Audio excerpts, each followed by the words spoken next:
Hello नमस्कार। आज हामी काठमाडौँबाट चाहिँ सुर्खेत फर्किँदैछौँ। जिप्सीमा सायद आज हाम्रो चाहिँ लाइफकै फ्यामिली पहिलो राइड हो। योभन्दा पहिला हामी I-20 मा हिँड्थ्यौँ होइन, त्यो बितिसकेपछि चाहिँ हाम्रो यो चाहिँ लङ राइड हो। 600 किलोमिटरको यात्रा छ आज हाम्रो चाहिँ। हामी चाहिँ स्टार्ट चाहिँ हाम्रो यात्रा चाहिँ सल्लाहगारीबाट सुरु भएको छ। छोरीहरू पछाडि बेडमा मस्त, तर हामी बेड लगाउन चाहिँ छोडा छैनौँ। जुन गाडी भयो भने बेड चाहिँ हाम्रो पहिचान हो।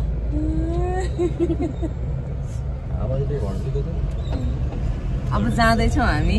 आज हामी जिप्सीमा चाहिँ हाम्रो भक्तपुरको देखाइदिनु पर्यो सुरु छ। हामी चाँडै भयो भने चाहिँ नेपालगञ्ज पसेर जान्छौँ। ढिलो भयो भने चाहिँ बुटलतिर बस्छौँ होइन। यो चाहिँ हाम्रो सल्लाहगारी हाम्रो काठमाडौँ छ। यो चाहिँ भक्तपुर सल्लाहगारीको भ्यू। बिहान धेरै कति बज्यो हाम्रो अहिले? हिजो किनेर राखेको 7:04 भएको छ। हामी यहाँ सल्लाहगारीबाट हिँड्दाखेरि बाटो खत्तम छ थाहा छ। हिजो मैले चाहिँ जिप्सीमा गरेको काम एउटा घडी राखेँ होइन, महाबौद्धबाट 200 रुपियाँमा किनेर एउटा यो केबल राखेँ 250 रुपियाँमा ओरिजिनल केबल। अनि गाडी चाहिँ हल्का सर्भिसिङ चाहिँ गराइयो, पट्टा सट्टा एकदम बवाल मिलाइयो होइन। अब जो छ हाम्रो आज यहाँ सस्पेन्सन राम्रो भएको छ आज गाडीको।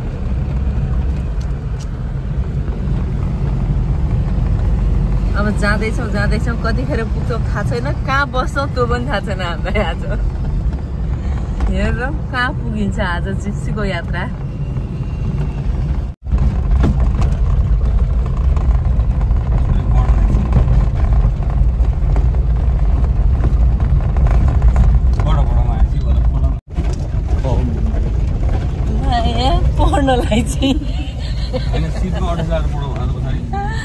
पढ्नलाई चाहिँ छोरी पढ्नलाई चाहिँ के अचम्म भयो।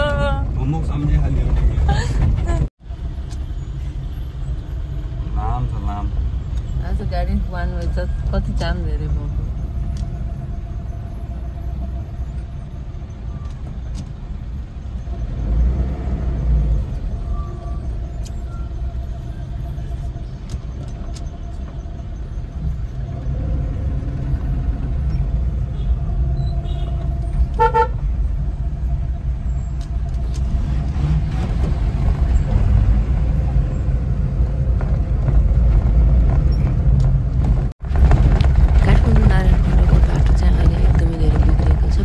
गाडीको जाम छ।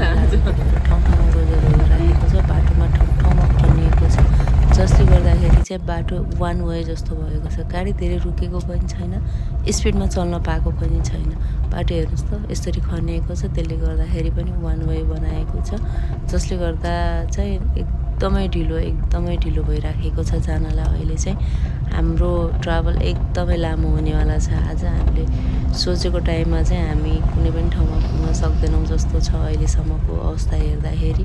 त्यो इन्जोय चाहिँ भइराखेको छ मजाले। जिप्सीमा अलिकति हल्लाइराखेको छ, तर आनन्दले आफ्नो गाडी छ, आनन्दले चाहिँ जान पाइराखेको छ। हेर्नुहोस् न यस्तो बाटोमा ठाउँमा गाडी वान वे भएको छ, खन्न लागेको भएर बिचमा डोजरहरू तेर्सेका छन्।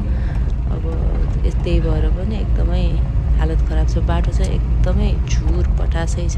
अहिले चाहिँ मलाई बुटोल अनि नारायणघाटको भन्दा नारायणघाट काठमाडौँको बाटो चाहिँ झन् खत्तम भएको जस्तो लाग्यो। लगभग हामी नारायणघाट पुग्न नै 7-8 घन्टाभन्दा बढी लाग्छ जस्तो छ अहिलेको अवस्था हेर्दाखेरि चाहिँ।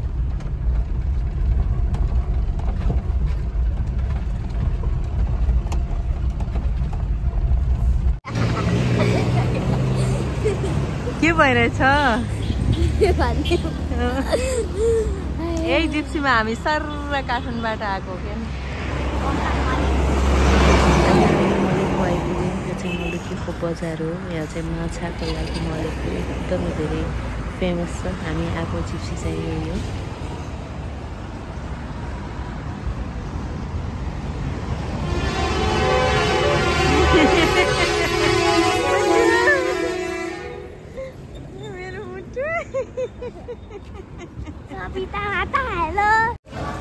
पहिला हामी मलेखुमा चिया खाना खाजा खाना आइपुग्यौँ भने यसपालि चाहिँ हामी खाना खाना नै मलेखु आइपुग्यौँ। मतलब हामी कति ढिलो भइसकेको छ काठमाडौँदेखि मलेखु आइपुग्यौँ। बाटोमा फेरि खाना खाने ठाउँ राम्रो पाइँदैन भनेर चाहिँ हामीले यही नै खाना खाएर जाँदैछौँ। मेरो चाहिँ बाउको घरको भएर चाहिँ मैले चाहिँ खाना खाएन, चिया मात्रै बनाउँदैछु होइन। छोरी मिस्टर हबीहरू चाहिँ खाना खानुहुन्छ। यति उनीहरू खाना खाइसके पछाडि चाहिँ ढुक्क के खानु पर्ला के होला भोकै छ भन्नु चाहिँ पर्दैन। त्यही भएर चाहिँ हामी मलेकुमा नै खाना खाएर जाँदैछौँ। म चाहिँ चिया खान्छु आधा, मेरो चिया आज चाहिँ मेरो यही नै हो खाना।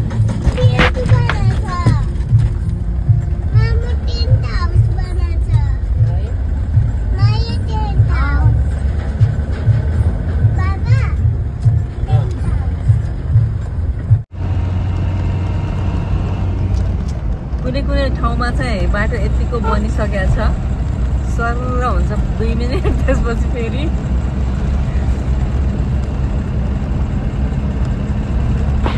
होइन। जनतालाई पनि कति शास्ति दिन सकेको हो भनेको, बाटो यत्रो कहिले बनाउने, यत्रो वर्षदेखि यति गाह्रो भइसक्यो हामीलाई, के होला कि हिमसिका बसेकी छिन्, सानी कान्छी सुतेकी छिन्, बाबा पनि सुतिरहनु भएको छ होइन। बाबाको कामै छैन नि त धेरै, एउटा के अरे काम छैन, गाडी चलाउने मात्रै त हो नि, अरू के काम छ? सानीले मेरो काम के छ र सुत्ने मात्रै छ भन्छ, मेरो पनि काम के छ र गाडी चलाउने हिँड्ने। सानीले त्यही भने लिप बाम ल्याउँछ अरे, लगाइरहनु पर्ने भयो। लामो कावा सिटीको पिच रोड, यति लामो त अहिलेसम्म हामी हिँडेकै थिएन होला। बुढो नानीको बाटोमा सबभन्दा फ्यान्टास्टिक चिज यही हो अहिले, सबभन्दा लामो। 2 मिनट 3 मिनट चाहिँ राइड गर्थ्यो, यो लाग्छ मलाई 5-6 किलोमिटर हो होला, 7 किलोमिटर जति। अहिले हामी दाउनेको उकालो चढ्दैछौँ। हेर्नु त, बिहान 8 बजी हिँडेको मान्छे हामी अहिले रात पर्ने बेलासम्म पनि भर्खर दाउनेमा पुगेका छौँ। बाटो कति खत्तम होला भन्नुहोस् त, गाडी स्पिड चलाउनै नदिने, गाडी बाटो हल्लिया छ गाडी, जिउ दुखेर हैरान हुन लागिसक्यो। गन्तव्यमा पुग्न अझ गाह्रो रहेछ। यो हामीलाई मात्र होइन, सबैलाई हो। अझ योचोटि त दाउनेमा हामी जाम परेनौँ, जाम परे पछाडि कति घन्टासम्म जाम पऱ्यो, के होला चाला मलाई यस्तो दिक्क लाग्ने। दाउनेको उकालोमा चाहिँ साह्रो थकाइ लगाएर हामी चाहिँ चिया खाना गाडी लगेका छौँ। अहिले चिया खाजा, नानीहरूलाई चाहिँ खाजा पनि खुवाउनु पर्यो। गाडीमा पनि उनीहरूले खाजाहरू त खाएका छन्, तर पनि अब यहाँ चाहिँ के एभाइलेबल छ त्यो अनुसारले खाजा खाने हो। हेर्नु गाडी कति छ, साँझ भइसकेको छ, रात परिसक्यो पनि लाग्यो। अब यहाँ चाहिँ हामीले चिया बनाएर चाहिँ चिया खाँदैछौँ। चिया चाहिँ मिठो हुनुभयो, यहाँ सानो सानो होटल चिया पसल जस्तो, जस राम्रै चिया चाहिँ राम्रै लाग्यो। यहाँ मकै बोक्दै हुनुहुन्छ, अहिले चाहिँ छोरीलाई मागेर पनि खाइहाल्नु। अब आफ्नो छोराछोरीको चाहिँ अब धेरै केयर लाग्छ नि त, त्यही भएर।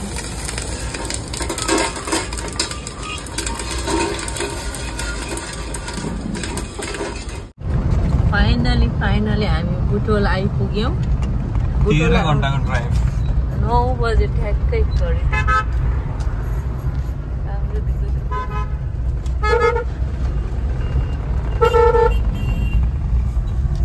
साह्रै थकाइवाला आज ट्राभल भयो, तर खुसी छु बुटोलसम्म आइसकेको हामी। के लाग्दैछ? यस्तै हो ट्राभलमा, नेपालको बाटो अवस्था होइन। 13 घन्टाको राइड हान्ने, नन स्टप बसिया छ कुर्सीमा, दुई चाहिँ ठाउँमा रोकियो होला, 1-1.5 घन्टा रेस्ट गरियो होला, दौडिरहेको लगभग 11 घन्टा गाडी चलाइयो होला, 2 घन्टा रेस्ट भनौँ न। खाना खानु जाउँ, थकाइ लाग्छ न? थका अहिलेसम्म चाहिँ लाग्छेन, अब 1-1.5 घन्टापछि चाहिँ थकाइ लाग्छ। आज त्यही भएर बुटोलमै बस्ने। आज चाहिँ हामी अब बुटोलमै बस्छौँ। खाना निकालेर हस्पिटल समय हुन्छ, उज्यालो भइहाल्छ, एकैछिन गाडी चलाउनु उज्यालो हुन्छ। आज चाहिँ हामी राति बुटोलमै बास बस्यौँ, रुम लियौँ। रुममा चाहिँ आफ्नो सामानहरू राखेर गाडी पार्क गरेर चाहिँ यो बुटोलमा चाहिँ साँझ 6 बजीदेखि 10 बजीसम्म चाहिँ 9 बजे 10 बजीसम्म चाहिँ यहाँ स्ट्रिट फुडहरू लाग्ने गर्छ। छोरीहरूलाई चाहिँ साह्रो रमाइलो लाग्छ यहाँ। उनीहरूले चाहिँ मोमोहरू खाए, आलुहरू खाए, हामीले चाहिँ कफी खायौँ। आजको मेरो यही कफी हो लास्ट मिल चाहिँ होइन। Good night. नेक्स्ट डे बिहान चाहिँ हामी उठ्यौँ, छोरीहरू पनि उठे। अब हामी जाने बेला भयो होइन। जाने सानो जाने जाने बिहान 6 बजेदेखि 9 बजेसम्म फेरि यहाँ स्ट्रिट फुड लागेको हुन्छ। बिहान चाहिँ चिया कफीहरू बिहानको ब्रेकफास्टहरू पाइन्छ यहाँ चाहिँ। हामी चाहिँ बिहान चाहिँ कफी खाएर जाँदैछौँ। छोरीहरू चाहिँ अहिले केही खाँदैनन्, बाटोमा केही खाजा खुवाउनुपर्छ। हामी बुढाबुढीले चाहिँ यहाँ एक एक कप कफी लिएर हामी चाहिँ हिँड्यौँ गन्तव्यतिर। बुटोलबाट चाहिँ अब हामी लाग्दैछौँ नेपालगञ्ज। यहाँ खानुको कफीको मजा नै बेग्लै छ। यहाँ आएपछि चाहिँ कफी खान नछोड्नु होला है हजुरहरू पनि। हामी चाहिँ मजाले कफी लिएर अनि बल्ल हामी चाहिँ हिँड्दैछौँ। Way to Nepalgunj. अब हामी बुटोलबाट नेपालगञ्जतिर लाग्दैछौँ। हाम्रो यात्रा अब सुर्खेतसम्म त 355 किलोमिटरको यात्रा हो। काठमाडौँबाट आएको जिप्सीमा फुल ट्याङ्की गरेर पहिलो रेकर्डवाला आधा तेल भर्खर युज भएको छ। हाफ तेलमा म काठमाडौँबाट बुटोल आइपुगेको छु। अब हाफ तेलमा लगभग कोलपुरसम्म पुगिन्छ होला, तर म रिफिल चाहिँ गर्छु। बाटोमा तेल समस्या हुन्छ, ट्याक्कै आधा तेलमा चाहिँ नभएमा हाल्नु। अन्त गाडी कहाँ छिराछ होइन छोरी टोचोले जानु लाग्छ।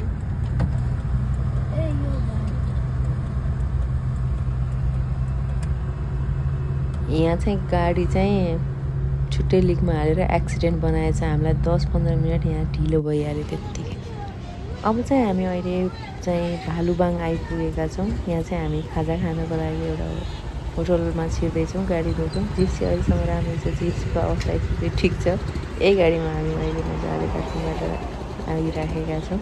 यहाँ चाहिँ हामीले आज चाहिँ पुरी तरकारी, अब हिजोको व्रत पनि तोड्नु पर्ने थियो मलाई, त्यही भएर पुरी तरकारी अनि रेजोर्टमा चाहिँ खिर रहेछ। मिठो थियो खाजा एकदम। यहाँ लास्ट टाइम पनि हामीले यही खाजा खाएको थियो, जुस खाएको थियो। मेरो छोरी ठुल्छोरीलाई झन् सबैभन्दा धेरै मन पऱ्यो। हामी चाहिँ यहाँ खाजा खाएर गएर हिँड्दैछौँ।